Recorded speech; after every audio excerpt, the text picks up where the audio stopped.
Copyright University of Auckland, all rights reserved.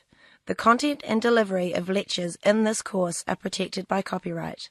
Material belonging to others may have been used in these lectures and copied by and solely for the educational purposes of the university under license.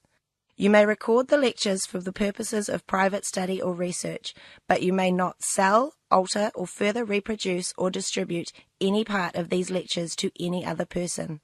Failure to comply with the terms of this warning may expose you to legal action for copyright infringement by the copyright owner and/or disciplinary action by the university.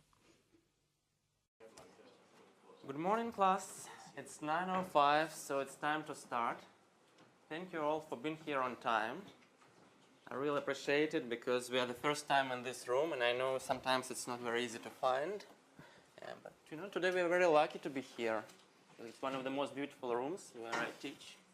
I don't even know what this piece of furniture in the end of the room means. Probably I should lecture from there.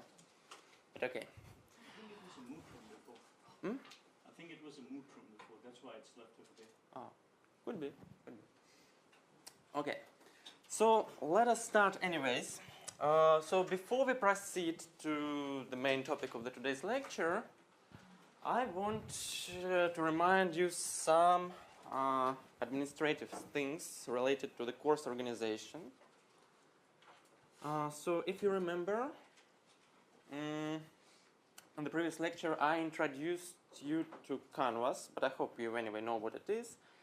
And if you have any questions or concerns, you can ask them here at Piazza. So far, I guess only a bit more than 1/3 of us registered there, but you can see we had already quite a lot of discussions there. By the way, one of them is not addressed yet. Weekly textbook readings. Yes, each week I recommend some readings for you. So it's recommended, it's not mandatory, so I will not ask you if you read it or not. But then if you read it, well, you will have much less troubles for your assignments, midterm tests, and so on. So as for readings, where can you find them? So if you bought a course book, you can find them just on page 7 in the beginning of the course book. All the readings are there. On top of that, I think I will upload on Canvas the same list, and I will give you the link there. So probably it will be the easiest way. Most of the readings are from the textbook that I recommended. It's the local textbook by Gardner. Some readings are from some other books or just research articles published somewhere else. And you can have the links to them on Canvas. You can just go to the reading list here, and you will basically get all the information you need. So another piece of news is that the first lecture recording is already uploaded, so you can have access to that. And generally, I try to upload lecture recordings as soon as they become available to me. So it means like 24, sometimes 48 hours, depending on our IT system. So to get access to lecture recordings, you can just go to modules. And here you will get this lecture recordings link, where you can see all the lecture recordings we have. So far, of course, we have only the first one for week 1. I upload lecture recordings to a separate website. It's not exactly on Canvas. It's called aucklandinsights.com. It redirects you there automatically. So this website was developed by our PhD student, specifically for purposes of uploading videos and other materials. So to support his research, I decided to use his website. So you can log in here after creating an account. By now, all of you should have received an invitation email to this website from Andy, the PhD student of our department. So just follow the link and then register there. Well, you can pretty much choose any username, password you wish. Probably it's easier if you use just your UPI as the username, then you will not forget it. Because already we had some troubles that some people registered and then could not recall their username. And after that, you can basically access the video recordings. of our lectures. So they will be all here. Well, as before, if you get any questions during the lecture time, feel free to ask them either by raising your hand or just by going online. Slide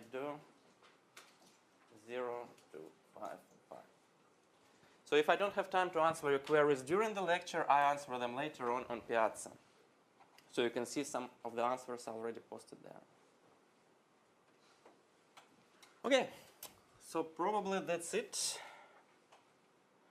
Well, another piece of information I forgot about is that we still need 2 class representatives from this class. So after the lecture, I will ask those of you who are interested just to come here and to sign up to be a class rep. It means that, well, you can defend the interests of your class, talk to the administration, make complaints and so on. And generally, it's quite an important role, and we encourage students to participate in it. So that's probably all. So let's start with the main content. So if you remember, last week I stopped exactly here. So these are the 9 topics that we are going to cover during this course. Why exactly 9 topics? Well, of course, this is a bit subjective. So I could have chosen more, I could have chosen less. In my view, and in view of a lot of other researchers at this university, at some other places, these are the most important topics of operations management. Of course, we keep changing them from time to time, depending on the recent trends in the industry, in the research, and so on. But for this year, so this is our selection. So we will go through all these topics one by one. Today we'll start with strategy, then we'll move to forecasting, capacity management, process design, lean thinking, balanced results and performance measurement, product design, inventory management, and collaborative supply chain. So now I will briefly go through all 9 of them because it will be important for your assignment number 1. In this assignment, I will ask you to link these topics together based on a particular example. So of course, at this stage, you are not expected to have a deep understanding of any of these topics. So what I just want you to know is just to have an idea about what it is. So to have an idea about what lean thinking means. So that's why I will briefly go through it now. And then if you need further information for your assignment, feel free to read the textbook, the course book, for some preliminary information about the topic. Or just ask me. I will be happy to answer. So 9 topics. The first topic is strategy. Well, strategy, the name is quite intuitive, right? So most of us understand that there should be some strategy, there should be some tactics, and they're kind of 2 instruments of managing any company, any enterprise, not necessarily, I mean, in business world, but anywhere else. So strategy is the long-term direction. It's something that is the manifestation of what you want to achieve in the long term. So pretty much any company has a strategy. So it's hard to think about a company without a strategy. Probably some companies operate like that, just on daily business, depending on like what they feel. They make some decisions, but generally, most companies know what they're going to do in a year, in a 2. Some companies in some countries have long-term plans, like the plan for 100 years from now. Of course, it's very imprecise, but still they try to figure out the general direction of where to go. So the key idea, how it can be applied to operations. In operations management, we are talking about resources. Resources that the company has, like human resources, access to some rare resources like possibly location or something else. And the company will need to understand how to better use them. So what products, what mix of products and services to offer to the customers, at which price, which quality, and so on. So today we'll be talking about strategy, so we'll go into more details. So even University of Auckland has a strategic plan. You can actually go online and to check how this plan looks like. So if you have fast internet connection, it will open now. If not, you will be able to get access to that offline. So you see the University of Auckland strategic plan, and there you can see everything that University of Auckland plans to do, which which concerns you as the students here. The connection is not that good probably, but still, so you see it contains some missions, values, introduction, and then some exact objectives of what to achieve. So how many students the University of Auckland should get, say, in a year from now, in 2 years from now. Let me just scroll down to that. So for example, in this table,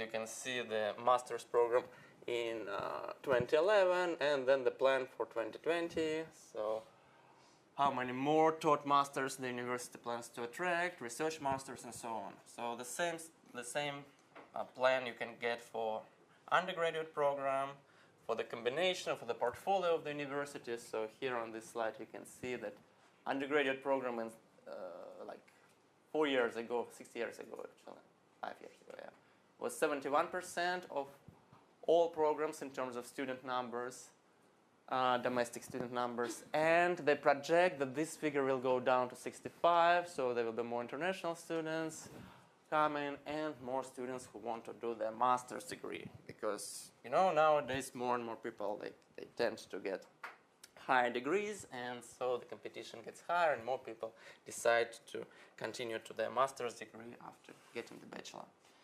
So that's some very general high-level plan, but based on that, the university can derive its strategy. It seems like they're focusing more on the postgrad side. They're focusing more on the postgrad side. So basically, they focus that you, after finishing your studies here, will decide to join some postgraduate programs. And you will be more likely to decide to do that than the students who were here, say, 10 years ago. So that's why there will be a bit more students at the postgraduate level, including PhD level, by the way. So they had some forecast, and then there is a lot of strategies. So I don't go into details, you can read all it on your own, but based on this forecast, some strategy is devised about how to change the programs. So for example, now the university plans to offer a 1-year master's program because we expect more students to come, and we know that some students cannot study for 2 years in a row, so like due to some circumstances or their willingness to work instead of studying. That's why there are more programs to be offered. So that's how strategy can influence a decision on offering new products or services. Okay, so the second topic that we are going to cover is actually demand management and forecasting. So you see, it's very linked to strategy. Actually, to build your strategy, you need to have some understanding of what's going on in the future. So you need to have an idea if there will be more students or less students, on the example of the university. If you have more customers or less customers, if you're running some business. What will be the recent trends, like the new trends in the raw materials that you procure? So are they going to increase in price or become cheaper? So all of this must be considered to actually devise a strategy.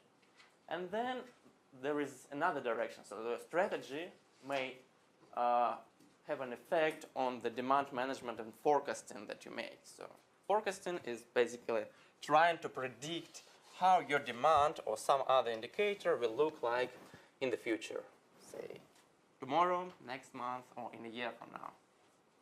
So of course, it depends on what strategy you choose. So if you choose to launch a new product, so you need to make a forecast for the demand on that new product. All right. So this will be the second topic, and we will start it probably next week. I'm almost sure that we will start it next week. And then the third topic will be capacity management. Capacity management is about how much capacity to create. So there are a lot of decisions, long-term decisions for a company, like to build a new factory or not. For university, it will be to build a new educational facilities or not. You know that university is now investing a lot in its campus. It's building, almost completed, a new tower there on the Simon Street. Basically, because they had some strategic plan, then they made some forecast of how many more students are going to be enrolled, and they figured out that we don't have enough rooms. Actually, almost all the rooms in the university are used now, so it's very hard to find a spare room. Just 2 days ago I was looking for a different room for us in week 7 because we need a bigger room for a particular exercise that we are going to hold there. And actually I had only 2 available rooms in the entire university for that time. So it means that all other rooms are taken, that the utilization of the university facilities is really high, and the university is desperately needing new capacity. And to correctly make a decision on new capacity, on how much more capacity to build, or in some other circumstances, to actually get rid of some capacity, to sell extra buildings, extra equipment, capacity management is needed. So here we will learn some basic principles on how to manage the capacity. So what approaches exist out there? So either to maintain capacity at a stable level or to change it constantly depending on how your demand is evolving. So we will look at those topics. But what you need to do now is basically capacity management is about how much capacity to build or how much capacity to sell. So capacity determines your production capability. So it determines how many students you can educate or how many products you can produce or how much services you can deliver at some point of time. The next topic will be process design. So after you decided on strategy, forecasting, how much capacity to build, you need to understand how to design your process. Should it be a mass production? So should you install some conveyor belts and manufacture thousands of units of standardized products? Or maybe sometimes you need to focus on higher level of customization. So if you want more customization, then assembly line continuous flow will not be the best process choice. So depending on the volume you want to produce, you may choose something different, like batch production process or job shop layout of your facilities. So we'll be talking about how to choose the correct process type depending on the product that your company is manufacturing or depending on the service that your company is delivering. So this is topic number 5, right? Process design. Well, after that topic we'll probably have a midterm test. So we will also have a look at customization level. And the next topic will be lean thinking. So here the name is not that intuitive. So some of you may have heard about, say, Toyota production system or lean manufacturing. Some of you may have not heard about it. I totally understand that. So this is the approach to mostly to manufacturing. It's very rarely applied to services, but it's also possible to do so. The key idea here will be the reduction of items or activities that do not add value to your final customer. So if you are talking about a manufacturing facility, mostly it will be a reduction of your inventory level, because keeping inventory is costly. You need warehouse, you need insurance, you need to pay some interest to the bank because you need to borrow money to buy inventory. But your customer doesn't really care how much inventory you have. You can have as little inventory as 0 in your pipeline and then have something on the shelf. The value for the customer will be still the same. The customer can come and buy your product. So reducing inventory will be the key idea here. So the idea is to make the manufacturing process as lean as possible. So to have as less wastes, as they call in this topic, wastes as possible. So wastes can be extra inventory, overproduction, some unnecessary operations like motion, transportation of the product where it's not necessary to do so. And a lot of companies now are trying to make their processes leaner because it's very easy to get huge savings by redesigning their processes. If you're taking the course Operations Management 258, there you will be talking more about business process reengineering, redesign, and also about lean thinking. Here it's just one topic in this course. But it should be quite interesting. We are going to play some simulations during this topic, so you will learn how to set up your facilities so that the manufacturing process is lean. The next topic will be how to measure the results of all your decisions. So you have made forecast, chosen your capacity level, then redesigned the process to make it leaner, probably applied some other strategic decision for your company, but then how do you measure the success? So is it only about profit, or is there something else? Because you know, there are a lot of companies that are purely loss generating, especially in the first years of their operations. Take Uber, for example. Take any other startup. For the first 2-3 years, they generate huge losses, and yet their value is billions of dollars. So clearly, profit is not the only indicator of how to measure the success of a company. And here we are going to look at which operations parameters are incorporated in the measurement of the company's success. So we will learn such methodologies as balanced scorecard, as the radar graph, which is quite intuitive. Balanced scorecard is less so, but it's important to know that to be able to evaluate how successful your policies are. So the next topic will be quality, product design, and in particular we will focus here on the statistical quality control, on such methodologies as total quality management and Six Sigma approach. So that's basically how to ensure that your the failure rate at your manufacturing facility is sufficiently low. If you're talking about services, we can also come up with a failure rate. Well, basically, at the university example, it's the failure rate of students, so the number of students that we are not able to educate to sufficiently high level.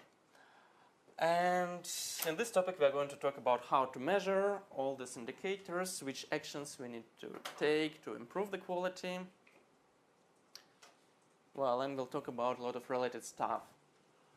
And of course, it will affect a lot of our other decisions, like process designs, for example. So if you want higher quality, probably we'll need to rearrange process design and to move from, say, assembly line to batch production, or vice versa, depending on the situation. Change our inventory management policy, supply chain policy, and so on. So all the topics are really interrelated here. So when talking, say, about quality, of course, we'll be talking at the same time a lot about the other topics. So after deciding how to manage the quality, what quality level we want to achieve, because you know we cannot achieve 100% quality at a reasonable cost. Actually, it's never possible to achieve the 100% quality, I mean zero failure rate, due to variability inherent for most of the processes. So after determining the quality policy, we will look at the inventory management. Inventory management is essentially one of the most important topics. At the same time, it's quite difficult. That's why I wanted to delay it. So we will look at it only in the end of our class, I mean in the second half of the class, when you have sufficiently high understanding of operations management. So inventory management and resource planning is all about how to manage your inventory. So when to order more inventory. What should be the optimal level of your inventory? So should you maintain it as low as possible, as lean thinking recommends, but there are some risks. What if your demand is unpredictable and it can go higher very quickly, and then you will not have enough products to sell to your customers? With services, the same thing. So if you don't have enough facilities and all of a sudden more customers are arriving wanting to get your service, you cannot actually do anything. You just have to say that, sorry, we cannot serve you. With the university, it's happening now. For some of the programs, we need to set a certain cap so that we don't enroll more than this number of students, because we just don't have enough facility to teach. And it takes quite a long time to expand the capacity. It was a very useful topic for me, actually, after I took the pretty much similar classes I'm teaching now. Well, a bit outdated, of course, because it was a long time ago. Then, pretty much next year after doing that, I joined Procter & Gamble, and the first project was about inventory management. They just asked me to find the optimal inventory policy for their manufacturing facilities, and that's exactly what I learned in this class, and I could do it quite easily, and actually the savings were quite huge. Well, we'll be talking about it later on when we get to this topic. But it's really useful, so I would recommend you to really focus on that one. And finally, so this is the last topic, collaborative supply chains, but indeed we will spend more than 1 week on that, because supply chain management is an important part of this course. So in this topic, I will try to extrapolate all the ideas that we discussed about operations management, and I will extrapolate them to the domain of supply chain management. Because supply chain management is pretty much operations management, but when multiple companies are involved. So all the same concepts will be applied in supply chain management as we had in operations management. But they will be at a bit higher difficulty level, because several companies simultaneously will decide on inventory policy, on what forecasts to make, on how to manage demand, on how to manage their capacity. And the result will depend on their common decision on their individual decision about all these factors. So we will have a look how it affects the performance of the entire supply chain. To do that, we will actually simulate a supply chain. So all of you will be making decisions for a particular company in simulated supply chains, and we will see all the problems that arise during this exercise. Well, and then we will learn some nice ways how to coordinate the supply chain. So this is topic number 9. So now you know what we are going to learn, and basically this should be enough for you to start doing your assignment 1, especially parts A and B, because they're quite general. There I will be just asking you about doing some research online and then answering some questions. So it shouldn't be that difficult. And now you know this information about which topics we are going to talk about, so you will need to try to link a particular question to a particular topic. Part C of assignment 1 is based on forecasting, so don't start doing it now, you can do it next week. Okay, so at this moment I will start talking about strategy. So, security alert. Yes. So I will start with strategy. So this is the first topic of our course. So briefly I mentioned that strategy is the long-term plan of the company, and that's why this is the first topic. So before we do anything else, we need to have some vision. We can adjust it later on. So for example, our vision is to build the largest car manufacturing company in New Zealand. Then what we need to do next is to forecast the demand for new cars which we are going to produce in New Zealand. And by the way, if there are no other companies, car manufacturing companies in New Zealand, then pretty much any company will be the largest. But after making the forecast, then probably we will change our strategy to something else. So probably not just manufacture cars, but to manufacture, say, electric cars or carbon neutral cars or something like that. So of course strategy can be adjusted afterwards. But anyway, we start with strategy and then the iterations begin. So given a strategy, what will be our decisions across all these topics and what will be the results of our decisions. So how do we measure the success of our decisions? It will be calculated there. And then if we don't like it, we can readjust our strategy. So as easy as that. So let's start talking about the strategy. So the main idea of what we are going to do today is the following. By the end of the lecture, we will end this lecture not today but next week, but by the end of this lecture next week, you will learn the following. So you will learn why operations management is important. You should be able to distinguish between internal customers and external customers. That's quite intuitive, but we will talk about it to make sure that we know that there are some internal customers. Because a lot of managers with whom I talk, they just don't realize that a customer is not necessarily an external person who comes and buys something. So it can be an internal department of your company.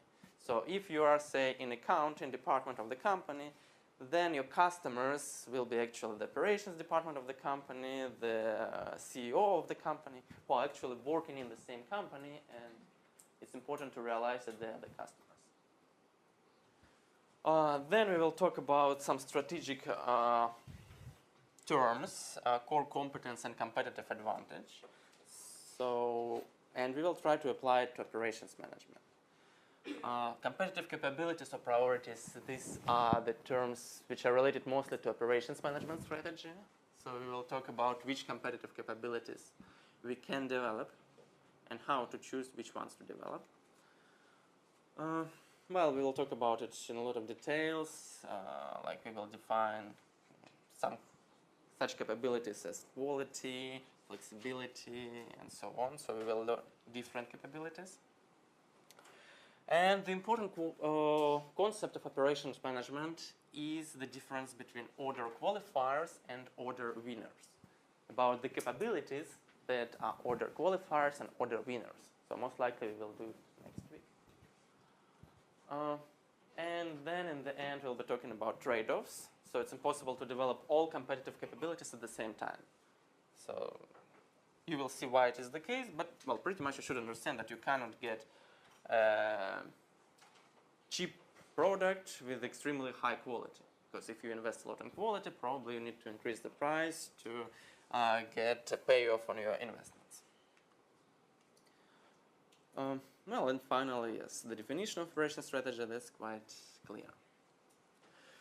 So the strategy in a company exists at 3 different levels. So I briefly mentioned only the operations management strategy, but indeed the strategy is much more than just operations management strategy. So we start with a very high level now. So there is some corporate strategy in a company, in any company. So that's a very general thing. So the company needs to answer what they are doing. So are they teaching students? Are they manufacturing cars? Are they helping other companies, consulting them or making audit? So what exactly are they doing? A lot of companies have, at the same time, different businesses, right? And the company needs to decide in which businesses they are the most competitive, so which businesses they want to develop, and which businesses maybe they need to abandon.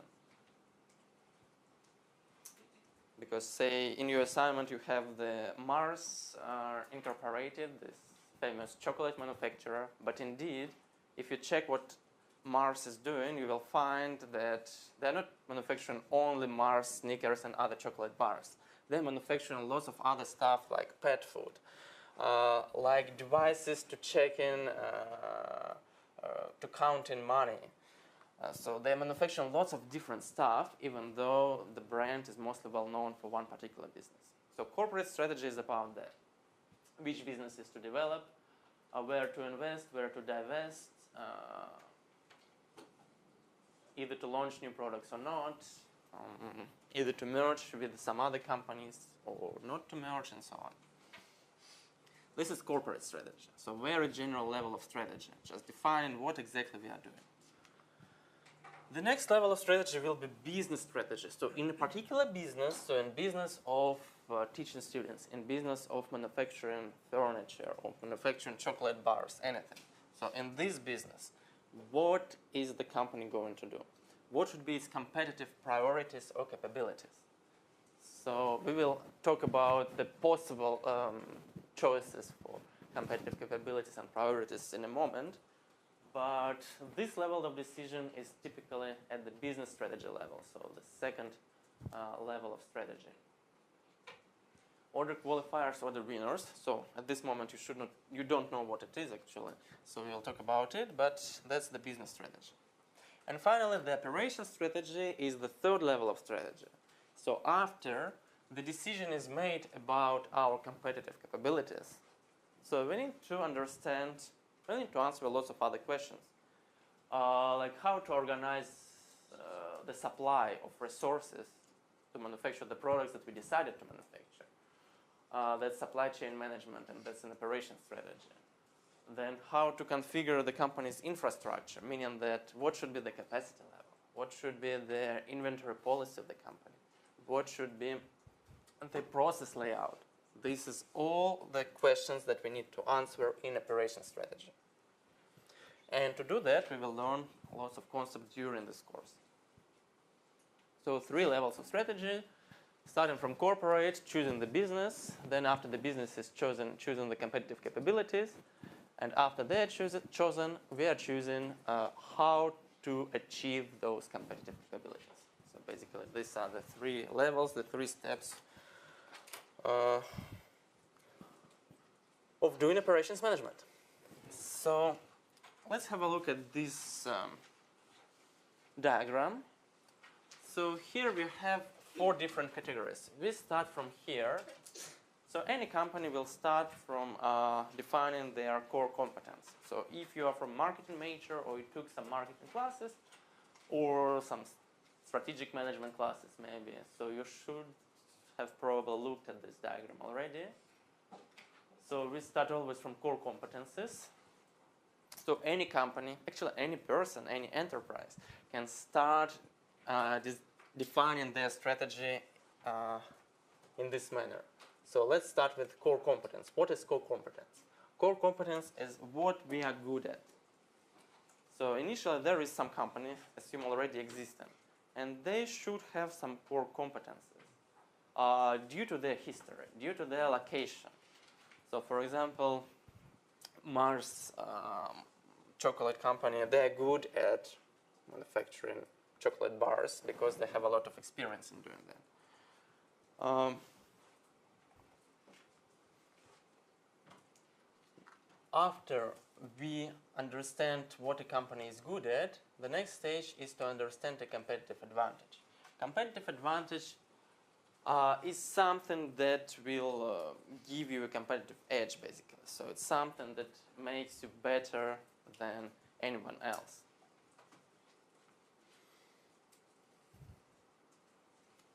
So for companies, mostly it will be resources. Say for Mars company, the competitive advantage will be the connections to the suppliers of cocoa beans for their chocolates, the technology that they own, patents, and so on. So this will be the competitive advantage, which allows the company to be better than competitors. So that's the idea of competitive advantage. What exactly gives you that? But why we are talking about that? We are talking about that only to know the prerequisites to defining the competitive capabilities of the company. This is the 3rd stage. So there is something original at which we are, original topics at which we are good. We normally have some competitive advantage, and in the next stage we choose the competitive capabilities. Overall, in operations management, managers and researchers define 5 different competitive capabilities, 5 large categories of competitive capabilities. Well, let's look at all of them. The first one will be the low cost or low price. So of course it depends on what the initial cost of the product is, of what at which life cycle stage of the product life cycle we are at now. But most importantly is that this is one of competitive capabilities, and the company may focus on delivering a product at low cost or, well, in the end at low price for the customer, be it external or internal. The other competitive capabilities can include quality. So I start with the most intuitive ones, right? So cost and quality, we all understand that some products can be of low cost, some products can be of low quality, and vice versa. High cost, high quality, and so on. So quality is typically about performance of a particular product or service, and its features that it has, reliability. Well, you can come up with some other explanations for the quality. The third one will be delivery. So how fast you can deliver a service or deliver a product to a customer once the customer needs it. So very often as final consumers, we actually can face that. So if we say order something online, we experience delivery at the first, like directly.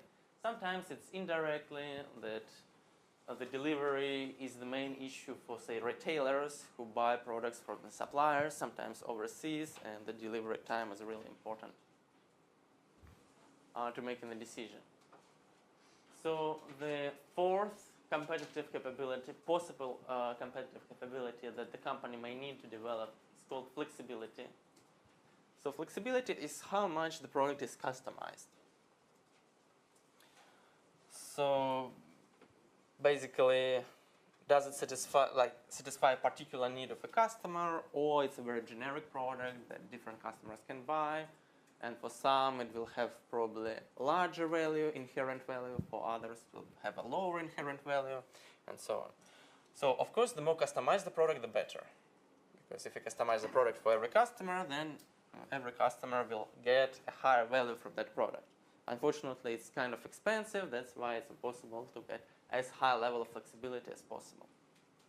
Another dimension of flexibility is the possibility for the customer to upgrade the product, to configure the product according to the customer's needs, and so on. So quite naturally, some products are more flexible, others are less flexible. So if we're talking about laptops, for some of them it's quite easy to find a spare part if something needs to be fixed. For others, it's more difficult. For some laptops, it's easier to upgrade them. For others, it's almost impossible to actually change anything. So that's the flexibility dimension. And finally, I forgot to talk about the volume changes. So it's how easy to buy different volume of a product. Of course, it doesn't apply to all the products, but some of them it can be important.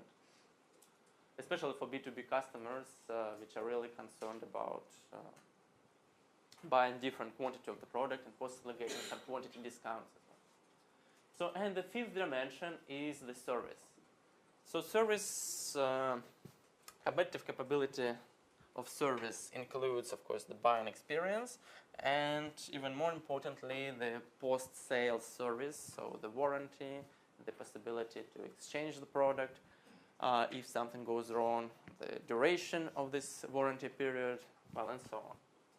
So these are the 5 categories, very broad categories. And typically, when a company decides about the strategy, they need to decide about these 5 categories for all their products.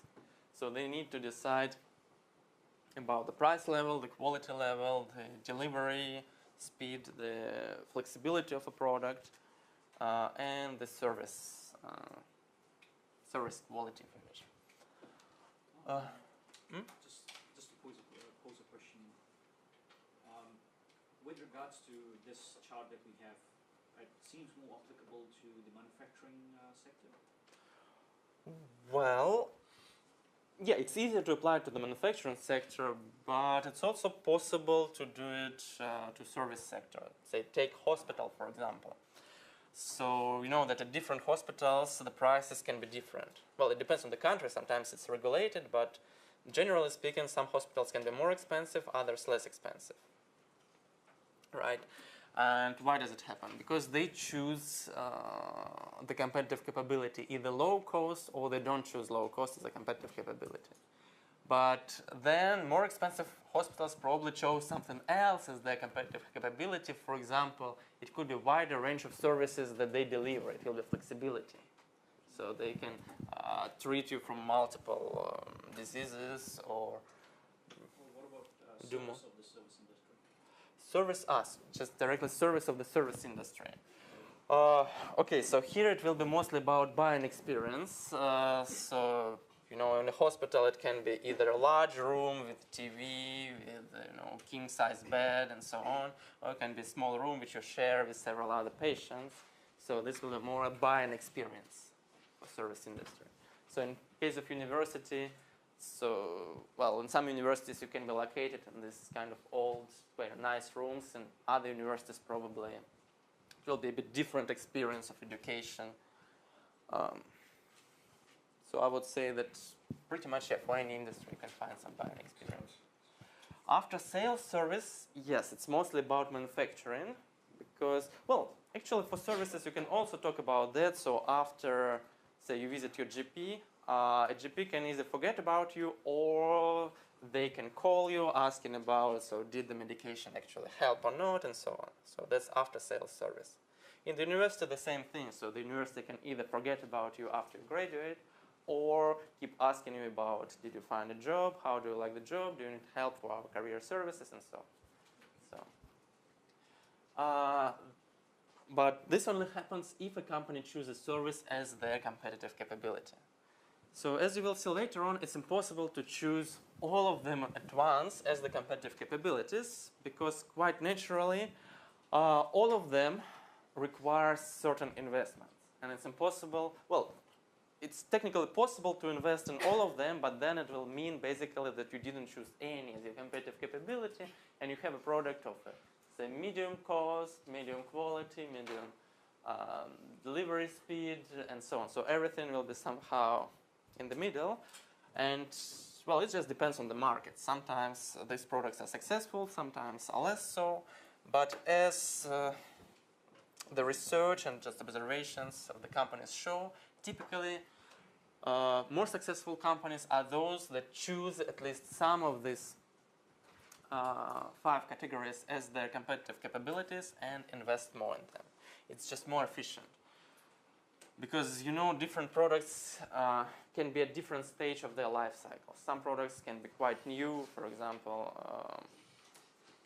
what do we have new now? Like several years ago, like say electronic readers, e-books were quite new, and the companies needed to invest in some of these categories and not in the others. For example, when a new product appears on the market, the cost and price is not that important for the customers because they just want to experience something new.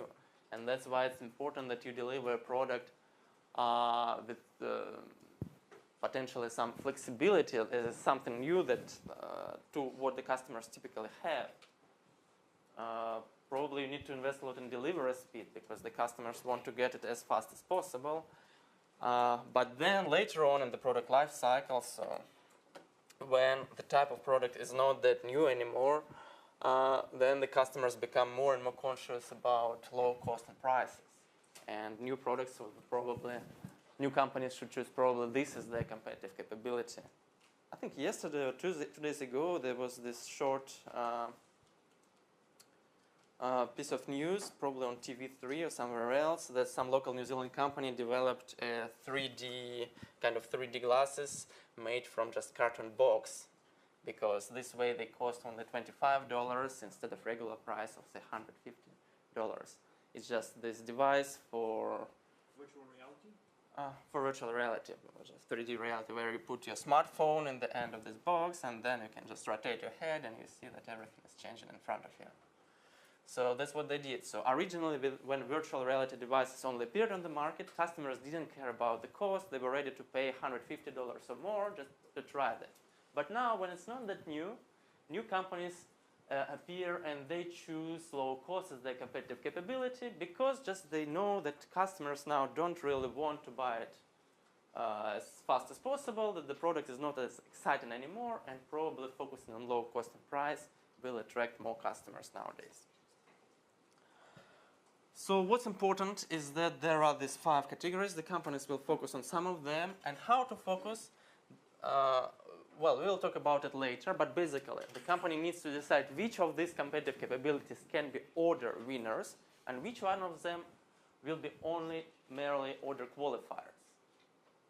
Well, I think we don't have that much time now, so I think I will stop the lecture at this moment. Now you will have your labs. It will be introduction to Excel, so please attend the lab, don't miss it, it's quite important.